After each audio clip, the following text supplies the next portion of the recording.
Annie Coughlin, thanks so much for your time this evening. What's the latest in regard to the condition of the ship and how much oil it has leaked? We're not sure how much oil it has leaked in total. We think it's still around about the 200 to 300 tonne level. There has been reasonably bad weather today and yesterday, as you'll know, and some of the containers have come off the ship and there has been more oil come off, but we're not sure at the extent of the amount of the volume at this stage. The engineers haven't been able to do any further assessments on that. And what about the condition of the ship itself?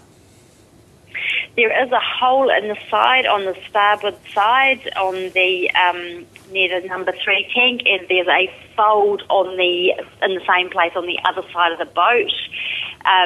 The hole is seen to be opening and shutting as the swells and waves go through.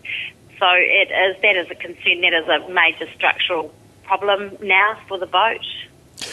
What sort of worst-case scenario are you preparing for? Indeed, what sort of preparation is in place, and how confident are you can contain any worst-case scenario?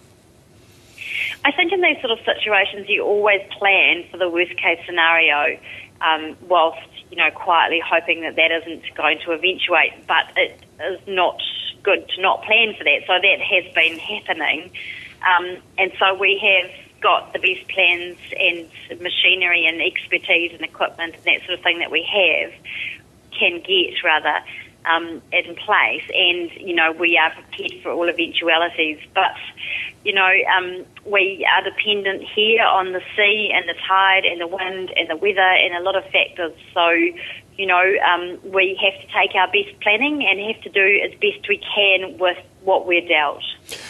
Annie Coughlin, give us a sense of the distance of oil-affected beaches so far and how extensive the clean-up is. The clean-up is quite extensive. The oil that has been coming on in the last day or so has been reasonably concentrated in the area to about 17 kilometres coastline. So that isn't too bad, and there have been teams out all day and they have cleaned up that 17 kilometres. There will be teams going out tomorrow to assess further afield to see if any oil has come past those points, and we'll reassess obviously each day with what we have in and with the weather and the tide and where the oil has been going. Now, of course, you're dealing with resolving this immediate problem, but what are the potential long-term consequences of this disaster for both the environment and the people around this part of New Zealand?